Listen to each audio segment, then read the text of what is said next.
అందరికీ నమస్కారం. సభా నాయకులకు, ప్రతిపక్ష నాయకులకు మరియు సభలో వారందరికీ నా ధన్యవాదాలు. ఈ కుర్చీకి కుడి ఎడమలు ఉండవు, కేవలం రాజ్యాంగం మరియు సభా నియమాలు మాత్రమే ఉంటాయి. ప్రతిపక్షానికి తగిన సమయాన్ని ఇస్తాను.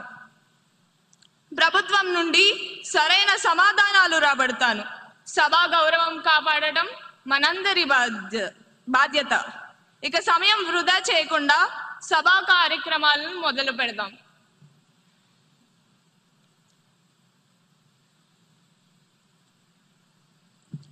ఇప్పుడు క్వశ్చన్ అవర్ ప్రారంభం అవుతుంది. 241101 క్వశ్చన్ పై గౌరవ వ్యవసాయ శాఖ మంత్రి గారిని స్పందించవలసిందిగా కోరుతున్నాను.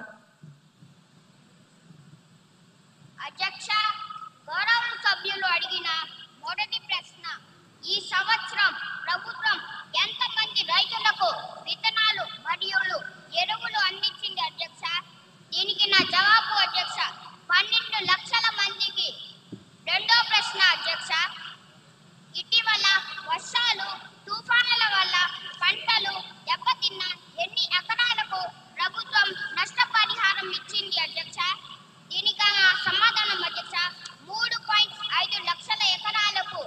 మూడో ప్రశ్న అధ్యక్ష, రైతులకు సహాయం చేసేందుకు ప్రభుత్వం ప్రారంభించిన కొత్త రైతు కేంద్రాలు ఎన్ని? దీనికి నా జవాబు అధ్యక్ష, మొత్తం 10 జిల్లా కేంద్రాలు అధ్యక్ష. ధన్యవాదాలు అధ్యక్ష. గౌరవ ఎమ్మెల్యే శ్రీ వేణుమాధవ్ గారిని సప్లిమెంటరీ క్వశ్చన్ అడగడానికి అనుమతిస్తున్నాను.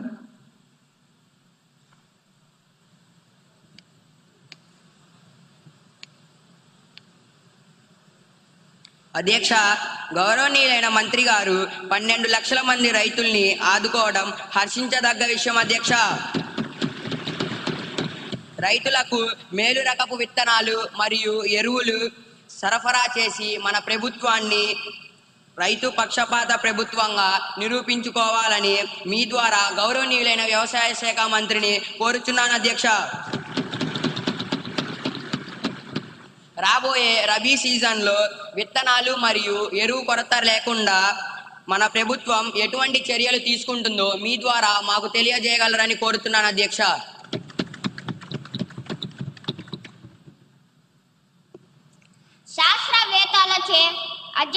శాస్త్రవేత్తలచే పరీక్షించబడిన నాణ్యమైన విత్తనాలనే మనం సరఫరా చేస్తున్నాం అధ్యక్ష.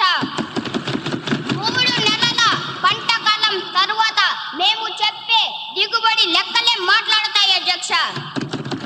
విత్తనాలను సకాలంలోనే సరఫరా చేస్తున్నాము అధ్యక్ష. మనది రైతు ప్రభుత్వం అధ్యక్ష అని రైతులే చెప్తున్నారు అధ్యక్ష. రైతులే రాజు కదా అధ్యక్ష.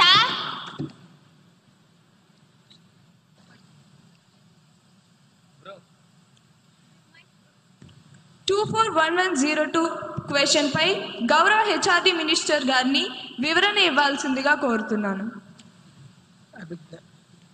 గౌరవనీయులైన అధ్యక్షుల గారికి ముందుగా నా హృదయపూర్వక నమస్కారాలు తెలియజేస్తున్నాను అధ్యక్ష. అధ్యక్ష, ప్రతిపాదన నాయకులు అడిగినటువంటి ప్రశ్నలలో మొదటి ప్రశ్న, ఈ విద్యా సంవత్సరంలో విద్యార్థుల మొబైల్ వ్యసనం కేసులు ఎంత నమోదయ్యాయి?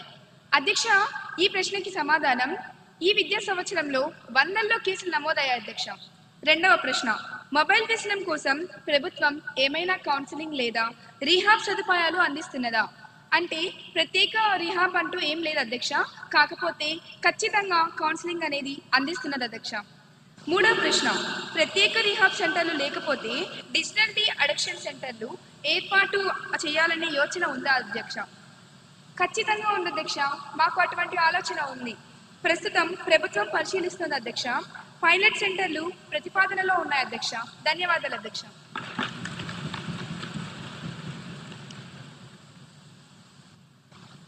గౌరవ ఎమ్మెల్యే కుమారి నిహారిక గారిని సప్లిమెంటరీ క్వశ్చన్ కి అనుమతిస్తున్నాను. అధ్యక్ష, గౌరవనీయులనే మంత్రి గారు సమాధానం అద్భుతంగా ఉంది. కేసులు 100లో ఉన్నాయట అంటే ఖచ్చితమైన లెక్క లేదా అధ్యక్ష? లేక అది అది కూడా ఫోన్లో క్యాండీ క్రష్ ఆడుతూ లెక్క పెడతారా? పిల్లలేమో 5G స్పీడ్లో ఫోన్లను అతుక్కుపోతుంటే మీ ప్రభుత్వ చర్యలేమో ఇంకా 2G స్పీడ్లోనే పరిశీలన దశలోనే బఫరింగ్ అవుతున్నాయి అధ్యక్ష. ఆ పైలట్ సెంటర్లు భూమి మీదకు వచ్చే లోపు విద్యార్థులు భవిష్యత్ స్విచ్ ఆఫ్ అయిపోదా అధ్యక్ష? ధన్యవాదాలు అధ్యక్ష. అధ్యక్ష, గౌరవ సభ్యులు సాంకేతిక గురించి 5G గురించి బాగానే మాట్లాడారు అధ్యక్ష. కానీ మా ప్రభుత్వం విద్యార్థుల్ని నేరస్తులా చూడటం లేదు అధ్యక్ష, బాధితుల్లా చూస్తుంది అధ్యక్ష, బాధితుల్లా చూస్తుంది.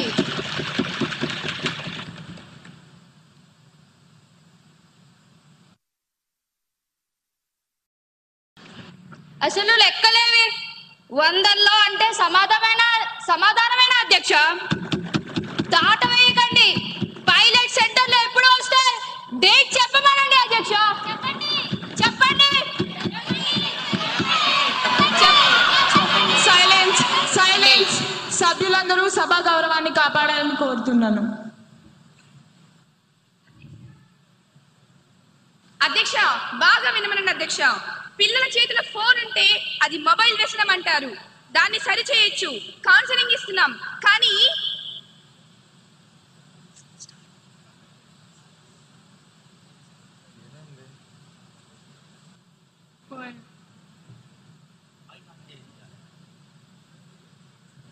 అధ్యక్ష, మా మైకులు కట్ చేశారా? మళ్ళీ కదలే. యాక్షన్ ఎప్పుడు?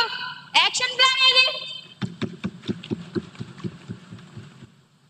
కానీ ప్రభుత్వం ఏం చేసినా గుడ్డిగా వ్యతిరేకించే మీ మైక్ వ్యసనానికి మాత్రం ప్రపంచంలో ఏ రిహాబిలిటేషన్ సెంటర్ మందు కనిపెట్టలేదు అధ్యక్ష. పిల్లలకి కౌన్సిలింగ్ పనిచేస్తుంది, కానీ మీకు పని చేయదు. పైలట్ సెంటర్ల మీద దృష్టి పెట్టాం అధ్యక్ష మేము.